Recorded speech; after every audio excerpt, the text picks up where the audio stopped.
အားလုံးပဲမင်္ဂလာပါရှင် Lavish Hair Studio ကနေကြိုဆိုလိုက်ပါတယ်ဒီနေ့မှာတော့ဥယျာဉ်ပြပြဿနာတွေအများကြီးတဲကမှတစ်ခုကိုပြောပြချင်ပါတယ်ဘာဖြစ်လို့လဲဆိုတော့ဒီနေ့မှာ customer တယောက်လာတယ်ပေါ့နော်အဲ့ဒီ customer လာတာကတော့တော်တော်လေးတော့ကြာပြီတိကျပြောရလို့ရှိရင်အခုဒီပုံလေးကို page မှာလည်းခဏခဏတင်ထားဘူးတယ်အခုဒီပုံလေးက October 16 ရက်နေ့မှာLavish ကိုစပြီးလာခဲ့တယ်ပေါ့နော်လာခဲ့တဲ့အချိန်မှာတက်ဆိုဒီ scalp treatment အတွက်ကိုလုပ်ပေးတယ် scalp treatment လုပ်ပေးရင်းနဲ့သူcustomer အကိုရဲ့ဒီအနောင်နာလေးမှာပေါ့နော်သပင်လေးတွေကအကွက်ကဒလောက်ရှိမယ်ထင်တယ်အကွက်ကိုအခုဒီပုံမှာလည်းပြပေးထားမယ်အကွက်က original ကအဲ့လောက်ထိရှိရဲ့ရှိတဲ့အချိန်မှာတက်ဆိုကပြောတယ်ပေါ့နော် Lavish Hair Studio ပုံမှန်လေးတော့လာခဲ့ပေးပါscalp treatment လေးလုပ်ပေးပါပေါ့နော်scalp treatment အချိန်အနေနဲ့ကသူက2နာရီဝန်းကျင်လောက်1နာရီ45 2နာရီလောက်ကြာတတ်တယ်ပေါ့နော်အဲ့ဒီအတွက်နှစ်ပတ်ကိုတစ်ချိန်ဒါမှမဟုတ်လို့ရှင်3ပတ်ကိုတစ်ချိန်လောက်တော့လာပေးစေချင်ပါတယ်ပေါ့နော်တဆူဘက်ကပြောခဲ့တယ်ပြောတဲ့အခါမှာအကူကနှစ်ပတ်3ပတ်တစ်ချိန်တော့မလာခဲ့ဘူးပထမတစ်ချိန်ကအောက်တိုဘာ16အထိပုံလေးပြီးတော့ဒုတိယပုံကအခုဒီပုံလေးအဲ့ဒီပုံလေးကဒီဇင်ဘာ4ရက်နေ့မှာထပ်လာခဲ့အောက်တိုဘာဆိုတော့အောက်တိုဘာ16ဆိုတော့အောက်တိုဘာ16ကနေပြီးတော့ဂျားထဲမှာဒီတိုင်းပုံမှန်ခေါင်းလာလျှော်တာတော့ရှိမယ်ထင်တယ်ဒီ scalp အနေနဲ့ကကြတော့အောက်တိုဘာ16မှာတစ်ခါလာတယ်ပြီးရင်ဒီဇင်ဘာအောက်တိုဘာဆိုတော့နိုဝင်ဘာဒီဇင်ဘာ4ရက်နေ့မှာလာတယ်ပြောလို့ရှိရင်2လတစ်လခွဲကျော်လောက်မှစပြီးတော့နောက်တစ်ခေါက်ထပ်လာခဲ့တာပေါ့နော်အဲ့ဒီပထမတစ်ချိန်ရယ်ဒုတိယတစ်ချိန်ရယ်ကွာသွားတာတစ်လခွဲလောက်ကွာတဲ့အချိန်မှာဒါကပထမပုံဒါကဒုတိယပုံပြောလို့ရှိရင် customer အကိုရဲ့ဒီခေါင်းမှာရှိနေတဲ့ဒီဥယျာဉ်ပြားမှာ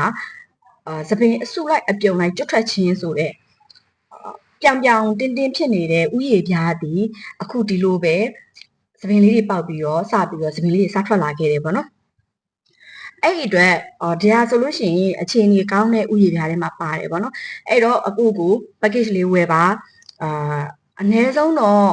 5ချိန်တော့ဝယ်ထားပါ package မှာ5ခါဝယ်ရင်တစ်ခါ free ရတာဆိုတော့လေ6ချိန်လောက်ဆိုလို့ရှိရင်တော့တိတလေးတော့ကောင်းလာပါလိမ့်မယ်ပြောတယ်ပေါ့နော်ဒါပေမဲ့အကိုကကြတော့အလုံများတာတစ်မျိုးလာတာဝေးတာတစ်မျိုးကြောင့် package တော့မ join ဖြစ်ဘူးဒါပေမဲ့ဒါထဲမှာတော့ကြုံတလို့လေခေါင်းဝင်လျှော်တာမျိုးတော့ရှိရပေါ့နော်အခုဒီနေ့ဒီဇင်ဘာ31ရက်နေ့မှာနောက်ထပ် mini scalp လာလုပ်တယ်ပေါ့နော်ဒီနေ့တော့အချိန်မရဘူးအဲ့ဒီအတွက်mini scalp လေးတော့လုပ်သွားမယ် mini scalp ကလည်းဥယျာဉ်ပြားကိုထိမ့်သိမ်းတာအနေအကျဉ်းပါတယ်ပေါ့နော်ဥယျာဉ်ပြားကိုနေချင်းပါတယ်ဒါပေမဲ့2026မှာဥယျာဉ်ပြားကိုစက်နဲ့အသုံးပြုတာပါထပ်ထည့်တော့မယ်ပေါ့နော်အဲ့တော့ mini scalp လုပ်တဲ့အချိန်မှာအကိုရဲ့ဒီနောက်မှာရှိနေတဲ့နေရာလေးကိုမတို့ပြန်ပြီးစက်နဲ့စစ်တယ်ကြည့်ပေးတယ်ပေါ့နော်ကြည့်ပေးတဲ့အခါမှာ result ကဒီလိုဖြစ်သွားတယ်ဒီလိုပေါ့နော်ပြောလို့ရှိရင်သပင်တွေအများကြီးထွက်လာတယ်ဒါကအချိန်အားဖြင့်ဆိုလို့ရှိရင်အောက်တိုဘာ16ဆိုတဲ့အချိန်အောက်တိုဘာ16ပြီးနိုဝင်ဘာ16ကျမှတစ်လပြည့်မယ်ဒီဇင်ဘာ16မှာဆိုရင်2လပြည့်သွားပြီအခုဒီဇင်ဘာ31ဆိုတော့2လခွဲအချိန်မှာ result ကဒီလိုဖြစ်သွားပြီပထမ result ကဒီလိုဒုတိယ result ကဒီလိုအဲ့တော့ဒါက2လခွဲအတွင်းမှာဒီ result ရသွားပြီဆိုလို့ရှိရင်ကျင်းတွေပေါင်း2026ထဲမှာအခုတော့အကိုကပြောခဲ့တယ်ဗောနော်အကိုအမျိုးသမီးကတော့ပြောတယ် scalp treatment ကကြတော့အချိန်ပေးရတဲ့အတွက်လာဖြစ်ချင်မှလာဖြစ်မယ်ဒါပေမဲ့ mini scalp ကိုတော့ package join မယ် mini scalp treatment လုပ်ရင်းနဲ့ mini နဲ့ join ရင်လည်းအဖက်ဖြစ်တယ်အဲ့ဒီအတွက်တစ်ခါတလေတချို့ customer ဆိုရင်နှစ်ခုလုံးကို join ကြတာများတယ်ဒါပေမဲ့အချိန်များတဲ့လူတွေအတွက်ကကြတော့ mini scalp ကပို့အဆင်ပြေတယ်ဗောနော်အဲ့တော့ mini scalp ကို join မယ်ပေါ့နော်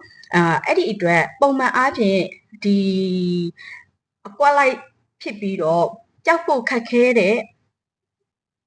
သပင်ပြန်ပေါက်ဖို့ခက်ခဲတဲ့ဥယျာဉ်ပြားပြဿနာပေါ့နော်ဥယျာဉ်ပြားပြဿနာကအခုတော့ Lavish မှာတက်တာသွားခဲ့ပြီရှင့်အဲ့တော့တက်တာသွားခဲ့တယ်ဆိုတဲ့အခါကျတော့ဒါက2လခွဲအတွင်းမှာတက်တာသွားခဲ့တာပေါ့နော်အဲ့ဒီတော့ဒီအကူဟာဆိုလို့ရှိရင်2026မှာကျင်းသေးပေါက် အုံနေသပင်အုံနေထူလာတော့မယ်အခုနကအကွက်တွေကတက်တာသွားတော့မှာပါအခုနကပြထားတဲ့အကွက်အကြီးတစ်ကွက်ကိုပဲပြထားတာပေါ့နော်အဲ့လိုမျိုးကွက်မျိုး၄ကွက်လောက်ရှိတယ်3-4ကွက်လောက်ရှိရပေါ့နော်ကျန်တဲ့အရန်ကြီးတဲ့ကွက်ပထမဆုံးအကြီးဆုံးကွက်ကပဲဒီလို result ရထားတာပေါ့နော်အသေးတွေကကြတော့မြင်အောင်မမြင်ရတော့ဘယ်နေရာမှာအကွက်လဲဆိုတာကိုမပေါ်တော့ဘူးအဲ့တော့ဘယ်လိုပြောချင်လဲဆိုလို့ရှိရင်ဒီလိုမျိုးဥယျာဉ်ပြားမှာအကွက်တွေဒီလိုအကွက်တွေကြီးတာဒီလိုအကွက်အသေးလေးတွေဖြစ်တာနောက်သပင်းတွေဘောက်ထတာဆိုလို့ရှိရင်2026မှာ Lavish Hair Studio မှာ scalp treatment mini scalp လေးလာ join စေချင်ပါတယ်ကျင်းတွေဖောက် result ကောင်းရဖို့အာမခံပါတယ်ရှင်